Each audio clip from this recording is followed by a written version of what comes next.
जय हिंद दोस्तों, एक बार फिर से स्वागत है आपका एसएससी जीडी के स्पेशल क्लास में, जिसमें हम जीके जीएस के प्रश्न देखते हैं जो कि हमारे आने वाले आगामी जो एसएससी जीडी का एग्जाम है उसके लिए इंपॉर्टेंट होते हैं। तो चलिए सेशन को स्टार्ट करेंगे बिना किसी देरी के। और आप लोगों से एक बार फिर मैं कहना चाहूँगा, जो भी लोग टेलीग्राम पे नहीं जुड़े हों टेलीग्राम पे जुड़ जाएं। आपको लिंक भी मिल जाएगा डिस्क्रिप्शन में, और लिंक अगर आपको नहीं मिले तो यहाँ पे लिखा भी हुआ है टेलीग्राम चैनल का नाम अविनाश द एजुकेटर। अगर आप सर्च कीजिएगा तो आपको मिल जाएगा। ठीक, वहाँ पे शाम को 6:30 बजे डेली एसएससी जीडी के लिए क्यूज होता है। चलिए अब बिना देरी के हम बढ़ते हैं, क्लास में आगे। सबसे पहला प्रश्न देखते हैं। कह रहा है, बुद्ध देव भट्टाचार्य जी ने जनवरी 2022 में पद्म भूषण पुरस्कार लेने से इनकार कर दिया, वह किस राज्य के पूर्व मुख्यमंत्री हैं? ये बहुत ही इंपॉर्टेंट प्रश्न है। ये किसी एग्जाम में पूछा भी है, और वो एग्जाम मुझे याद नहीं है, लेकिन किसी एग्जाम में पूछा था मुझे याद है। अब एग्जैक्ट नहीं याद है, वो मैं उस एग्जाम में बैठा था। बहुत इंपॉर्टेंट प्रश्न है। मैं आंसर हो जाएगा, पहले ऑप्शन देख लेते हैं। पश्चिम बंगाल, केरल, तमिलनाडु और आंध्र प्रदेश। सही आंसर हो जाएगा पश्चिम बंगाल। बुद्धदेव भट्टाचार्य जो थे पश्चिम बंगाल के ये पूर्व मुख्यमंत्री हैं। लगभग 10 वर्षों तक ये मुख्यमंत्री रहे हैं, और इनको जब जनवरी में पद्म भूषण सम्मान नामित किया गया इनको देने के लिए, तो इन्होंने इस सम्मान को लेने से इनकार कर दिया। कोई कारण रहा होगा, कुछ मजबूरी रही होगी। ठीक, चलिए नेक्स्ट देखते हैं। अगला प्रश्न है, निम्नलिखित में कौन, बड़ा गलती दिखा गया है, निम्नलिखित में कौन भारत की पहली ट्रांसजेंडर चुनाव आयुक्त बनी है? ऑप्शन हमारा ए गौरी सावंत, बी सत्यश्री शर्मिला, सी ज्योति मंडल और डी पृथिका यशिनी। सही आंसर हो जाएगा हमारा ए गौरी सावंत। गौरी सावंत ये पहली ट्रांसजेंडर चुनाव आयुक्त बनी है। ठीक, तो चलिए अब नेक्स्ट क्वेश्चन की तरफ बढ़ेंगे हम। अगला प्रश्न हमारा, मानव शरीर की फीमर हड्डियों को डैश के रूप में भी जाना जाता है? ऑप्शन है ए कलाई की हड्डी, बी जांघ की हड्डी, सी कंधे की हड्डी और डी हंसली। सही आंसर हो जाएगा हमारा बी जांघ की हड्डी को हम फीमर के नाम से भी जानते हैं, और यह मानव शरीर की सबसे बड़ी हड्डी होती है। तो हमारा आंसर क्या हो जाएगा? बी हो जाएगा। चलिए अब अगले प्रश्न की तरफ बढ़ेंगे हम। निम्नलिखित में से कौन भारतीय सिनेमा में पहली भारतीय महिला निर्माता और निर्देशक थी? ऑप्शन है हमारा ए फातिमा बेगम, बी आलम आरा, सी आरदेशी ईरानी और डी रिया पिल्लई। सही आंसर होगा हमारा ए फातिमा बेगम जो थी ये पहली भारतीय महिला थी जो कि निर्माता और निर्देशक थी। नेक्स्ट क्वेश्चन, किस मौर्य शासक ने सिंहासन त्याग कर जैन धर्म अपना लिया था? सही ऑप्शन हमारा ए बिंदुसार, बी अशोक, सी चंद्रगुप्त मौर्य और डी बृहद्रथ। सही आंसर हो जाएगा हमारा सी चंद्रगुप्त मौर्य ने अपना सिंहासन राजपाट त्याग दिया, और ये जैन धर्म को अपनाकर कर्नाटक के श्रवणबेलगोला में चल गए, श्रवणबेलगोला में, और वहाँ पे इन्होंने अपना प्राण जो था संलेखना विधि से अपने प्राण त्याग दिए। अब संलेखना विधि क्या होता है, हो सकता है आप नहीं जानते हो। तो संलेखना विधि वह विधि होता था जिसमें मनुष्य अपने आत्मा को सताता था। जैन धर्म का मानना था कि अगर आपको मोक्ष प्राप्त करना है तो मोक्ष जो होता है, उन लोगों का मानना था, वो लोग फिजिक्स के इस कॉन्सेप्ट पर चलते थे कि मोक्ष जो समानुपाती होता है किस चीज़ के, तो कष्ट के। कष्ट जितना आप कष्ट कीजिए, जितना आत्मा को सताइएगा उतना ही आपको मोक्ष मिलेगा। तो इसने संलेखना विधि से आत्मा को सताया, खाना पीना त्याग दिया और मर गया। ठीक, तो हमारा आंसर हो जाएगा सी चंद्रगुप्त मौर्य। नेक्स्ट देखते हैं हम छठा प्रश्न, निम्नलिखित में से किसे जनवरी 2022 में पाकिस्तान के सर्वोच्च न्यायालय की पहली महिला न्यायाधीश के रूप में नियुक्त किया गया है?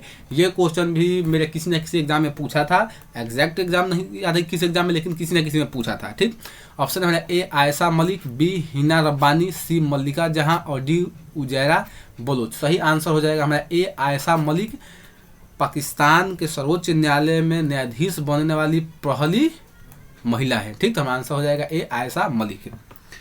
नेक्स्ट प्रश्न देखते हैं, सातवां प्रश्न, बेम्बेम देवी। बहुत ही अच्छा प्रश्न है। बेम्बेम देवी का संबंध किस खेल से? देखिए, खेल से संबंधित जो आजकल प्रश्न आ रहा है सबको जानता है, स्मृति मंधाना, मिताली राज, दीप्ति शर्मा। कौन अब ये थोड़े पूछेगा क्वेश्चन में विराट कोहली किस खेल से संबंधित है, सबको जानता है। फुटबॉल में चलता है सुनील छेत्री। तो ऐसे नामों को एग्जाम में पूछता है, क्योंकि एग्जामिनर को भी कंपटीशन कम करना है, तो ऐसे नामों को पूछ रहा है जो कि आदमी कम सुना हो। तो बेम्बेम देवी का आप नाम बहुत कम सुने होंगे। ठीक, तो इस तरह के नामों पर ज़्यादा फोकस कीजिएगा। बेम्बेम देवी का संबंध किस खेल से है? ऑप्शन है ए एथलेटिक्स, बी फुटबॉल, सी तीरंदाजी और डी टेबल टेनिस।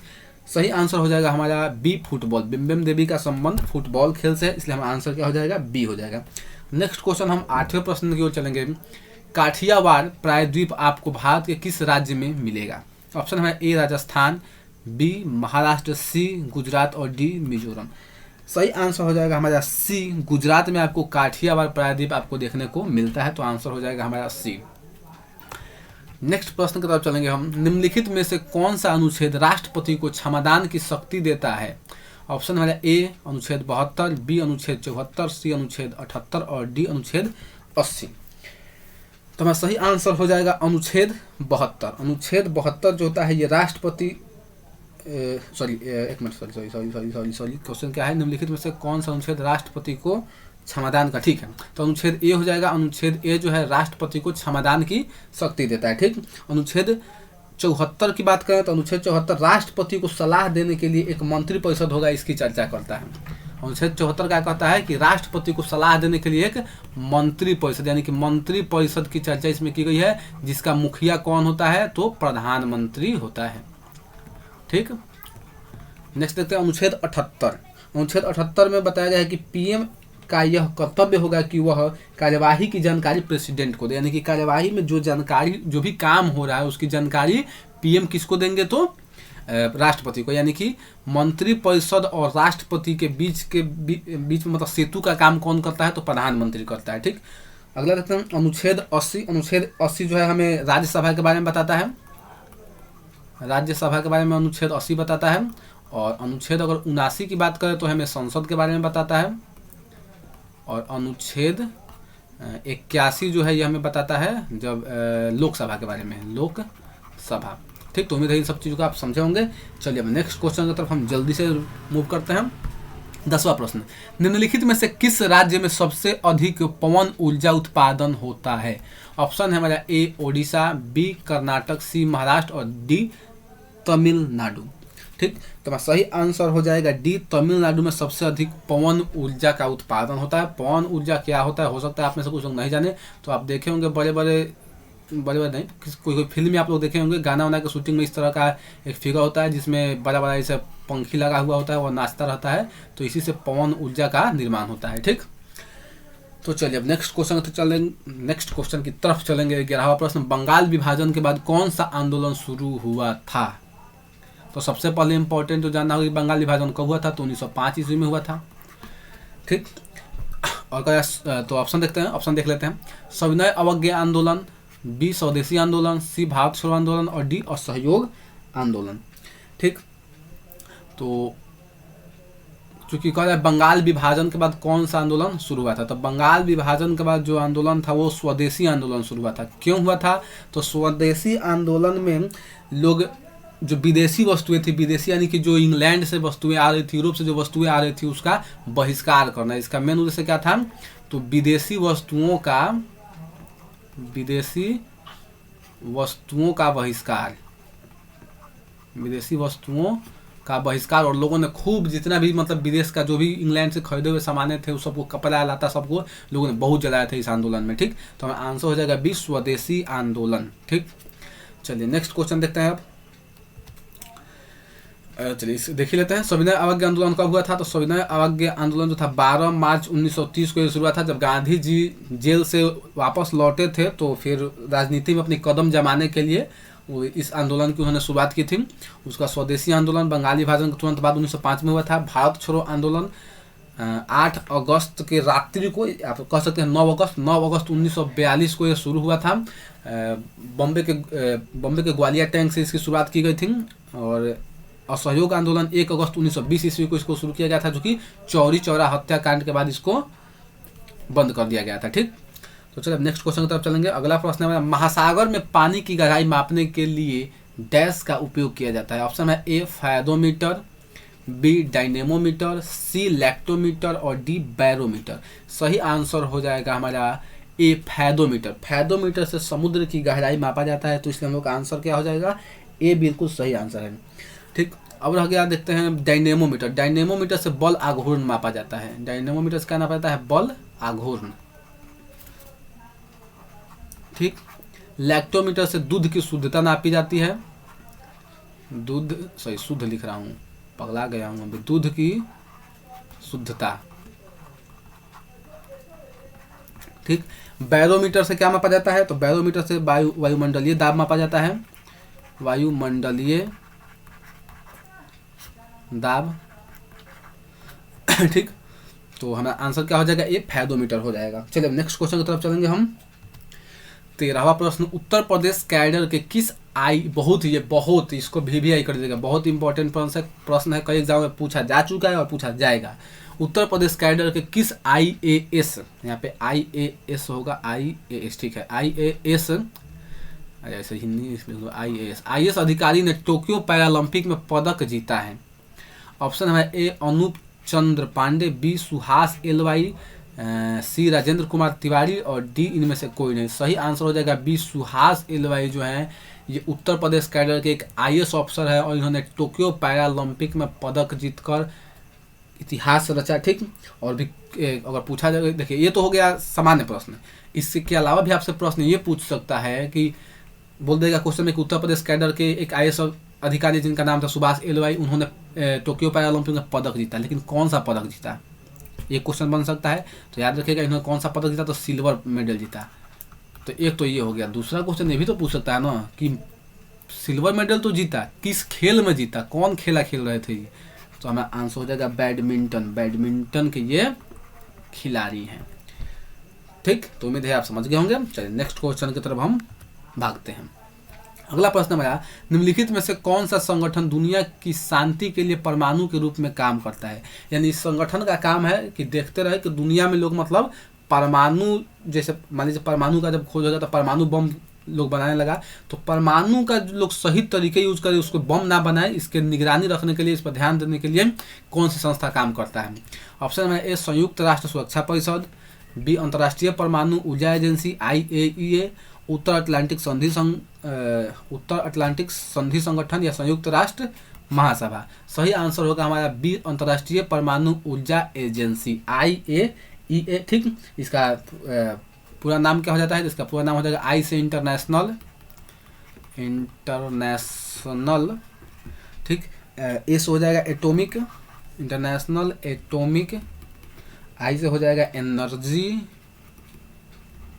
और ए से हो जाएगा एजेंसी। ठीक, इसकी हेडक्वार्टर इसका कहाँ है? तो इसका हेडक्वार्टर हो जाएगा आपको वियना में, इसका हेडक्वार्टर मिल जाएगा। वियना कहाँ की राजधानी है? तो ऑस्ट्रिया की राजधानी है। ठीक, और इसकी स्थापना कब हुई थी? तो 1957 में इसकी स्थापना हुई थी। इस बात को भी आप याद रख सकते हैं। तो चलिए अब अगला क्वेश्चन की तरफ हम चलते हैं। भारतीय संविधान का भाग 20 डैश से संबंधित है। जो भारतीय संविधान का भाग 20 है वो किस चीज से संबंधित है? ऑप्शन हमारा ए संविधान संशोधन, बी आपातकाल, सी नीति निर्देशक तत्व या डी पंचायत। ठीक, तो सही आंसर हो जाएगा ए संविधान संशोधन। संविधान का भाग 20 जो है ये संविधान संशोधन को बताता है। ठीक, दूसरा ऑप्शन है आपातकाल। आपातकाल जो है ये भाग 18 में है। ठीक, नीति निर्देशक तत्व भाग 4 में है और पंचायत जो है ये भाग 9 में है। और नगर पालिका की बात की जाए, नगर पालिका तो ये किस में होगा? भाग 10 में है। ठीक, तो उम्मीद है आप इसका आंसर समझे होंगे। बाकी इन सब चीज़ों को भी आप नोट कर सकते हैं, याद रख सकते हैं, नहीं रखना है मत रखिए, आपकी मर्जी। नेक्स्ट क्वेश्चन की तरफ चलेंगे।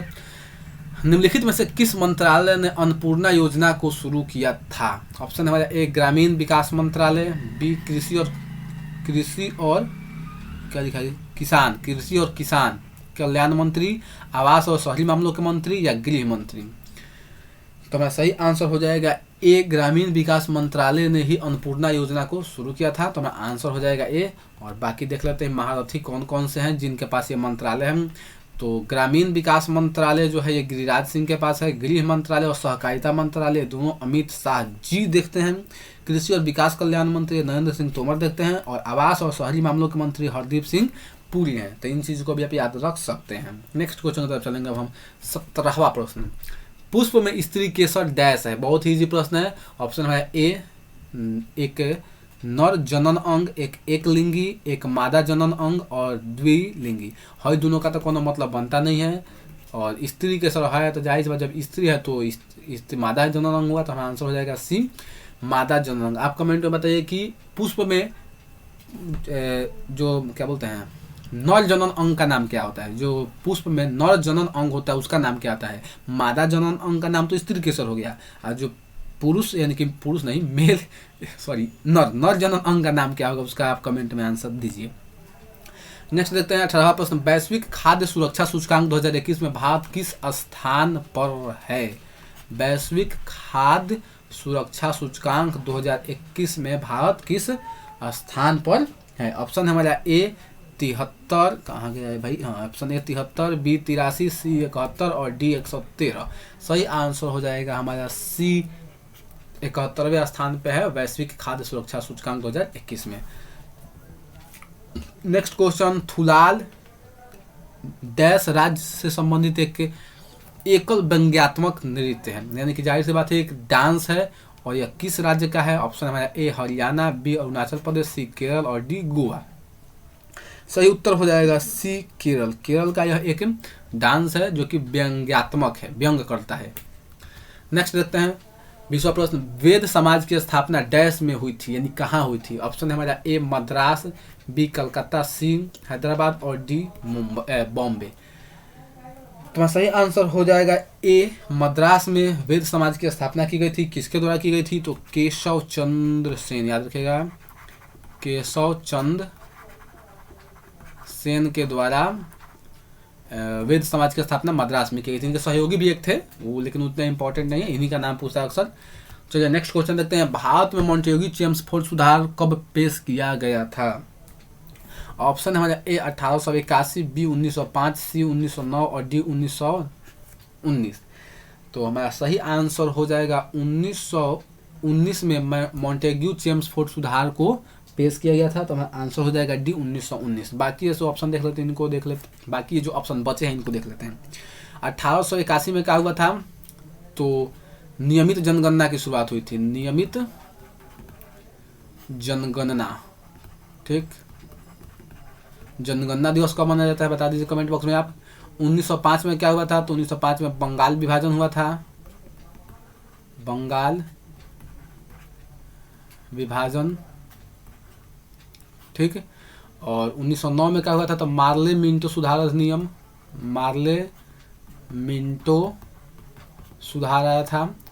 और 1919 में तो आप देख लिया मॉन्टेग्यू चेम्सफोर्ड। 1881 में उस समय वायसराय कौन था? तो रिपन हो जाएगा। बंगाल के समय कौन था? बंगाल विभाजन के समय तो करजनवा हो जाएगा। और मार्ले मिंटो सुधार में कौन था? तो मिंटोवा हो जाएगा, क्योंकि लॉर्ड मिंटो इसी में है, तो मिंटो हो जाएगा। तो ये भी आप याद रख सकते हैं। चलिए अब नेक्स्ट क्वेश्चन की तरफ हम दौड़ते हैं। अगला प्रश्न जाए तो पहले ही आ गया। निम्नलिखित में से कौन दक्षिण भारत में मनाया जाने वाला फसल उत्सव है? ऑप्शन है ए पोंगल, ओनम और बिहू, बी पोंगल और बिहू, सी पोंगल और ओनम, डी ओनम और बिहू। तो देखिए बिहू जो है ये नॉर्थ ईस्ट में मनाया जाता है। ऑप्शन पूछ रहा है कहाँ?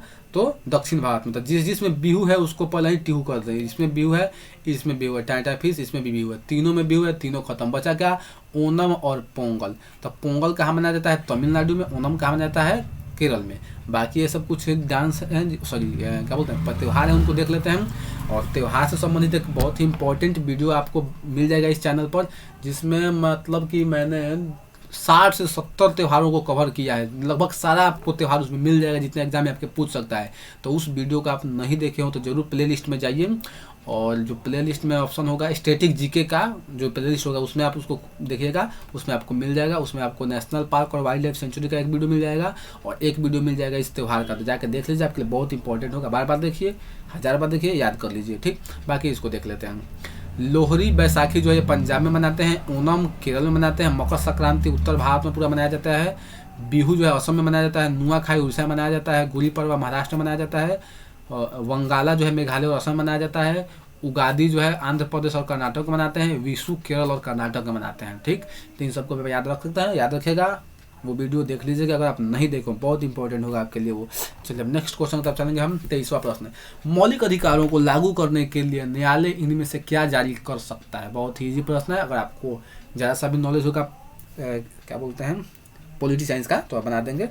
ऑप्शन हमारा ए डिक्री, बी ऑर्डिनेंस, ऑर्डिनेंस जो होता है अध्यादेश होता है, और अध्यादेश कभी भी कोर्ट जारी नहीं करता, अध्यादेश राष्ट्रपति जारी करता है। रीट, रीट हमारा सही आंसर होगा। जो हाई कोर्ट है और सुप्रीम कोर्ट है रीट जारी करते हैं। और रीट कौन कौन जारी करता है? एक तो सुप्रीम कोर्ट जारी करता है और एक हाई कोर्ट जारी करता है। सुप्रीम कोर्ट किस अनुच्छेद के तहत? तो अनुच्छेद 32 के तहत जारी करता है। और हाई कोर्ट किस के तहत जारी करता है?